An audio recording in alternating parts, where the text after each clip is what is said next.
We ran out of trees in Alberta, so we had to come hunting for some bigger trees, so we wound up at Mount Robson, and of course there were some nice big trees there, so we moved up with the sawmill and started manufacturing lumber. And you lived up there too? Yes. Did you have a homestead? Did you build there? Is that how it worked? We lived on a 10-acre lease right at the base of the Swift Current Valley there. And we logged that Swift Current Valley for quite a few years. And so how old would you have been when you came? 16 when we first came. And what were your impressions of the place then? Oh, just a rugged country is all. And so your dad was involved with the Yellowhead Association? We were trying to remember exactly the name of it, right? Yes, yeah. And what was that about? How did it come about, and what was it about? Well, I think it was probably started with the Chamber of Commerce, McBride, Jasper, Edmonton, maybe even Vancouver. They all got together and they decided they would form this Yellowhead Association. See if they could push the Yellowhead Highway through this north route, eh? Yeah. And of course, there was more, I think it was preferable to build the one down south first through the Rogers, and they didn't want to do this one.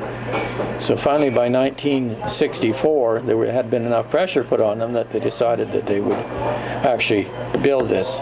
And of course, the Yellowhead Association had quite a bit to do with putting pressure on these people to get this to happen.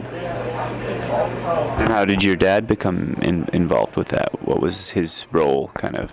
Well, he was always one of the speakers at all the meetings that they had, and he was pushing quite a bit to get it opened up. So in '64, is that when they began? That's when they started.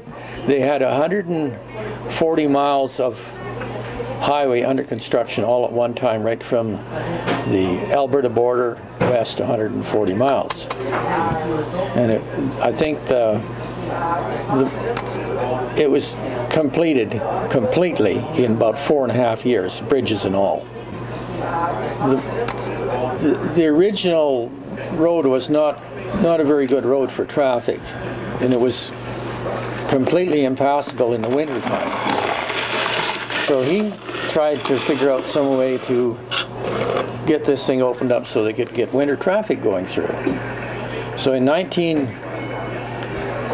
it was 1956 before they finally got engineering people from Prince George and places to look at it.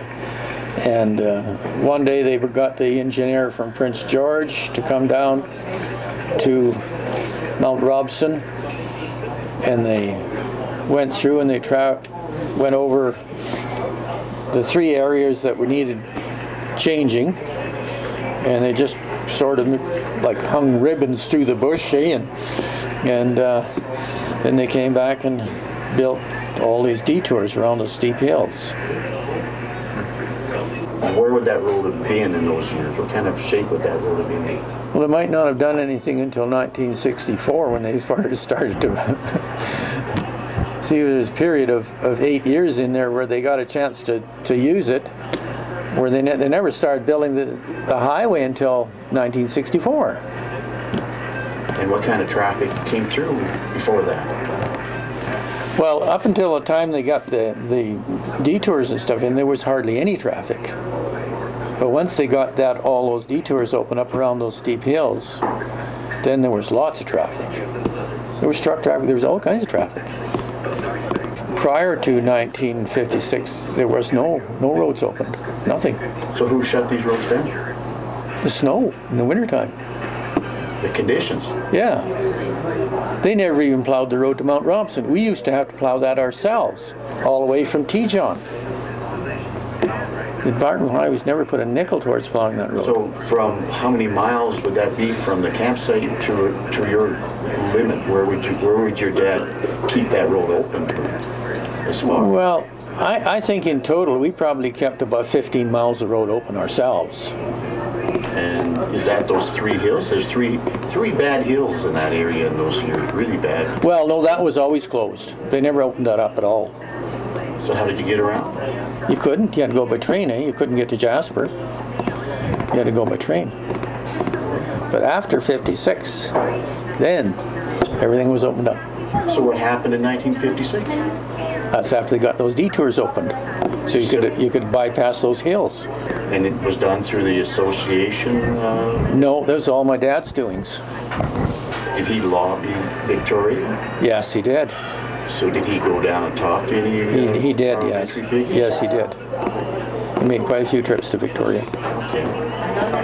Yeah. And were you and your dad involved working on that project as well? No, my dad was gone by this time. Okay. He died in 1960. Oh, I see. So he never saw it. He never saw it. No. Yeah. Were you involved in working on it? Not a great deal. No. Yeah.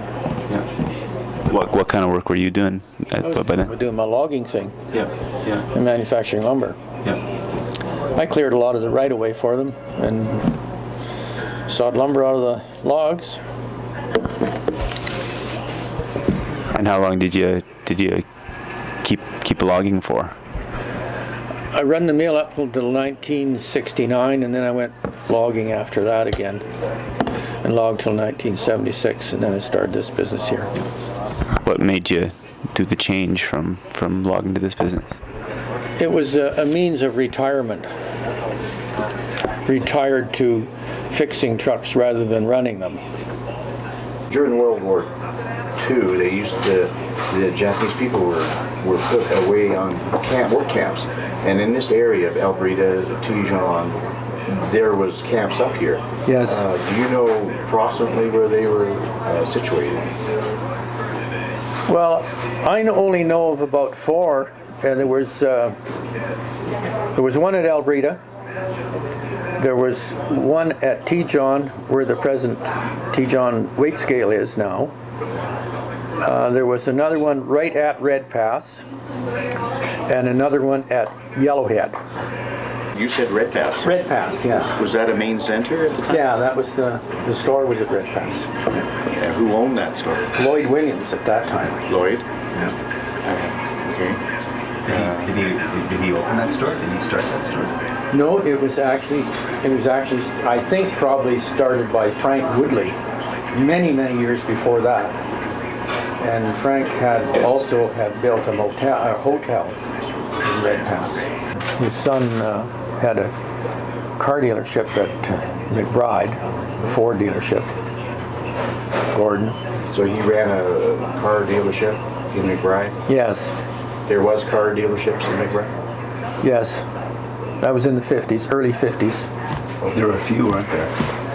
Well, there was a GM dealer, was Harold Clone. He was selling General Motors products. Was McBride much of a place to go to? Yes, it was not bad. It was Valemount was nothing, and McBride was a little bit more. Really? Yeah. What was the big difference between McBride and Valemount? Oh, they had movie theater and things like that. Oh yeah. What was in McBride that drew more people into that area? Well, I think probably it started out with being a railroad town. Yes. Because they had a roundhouse there.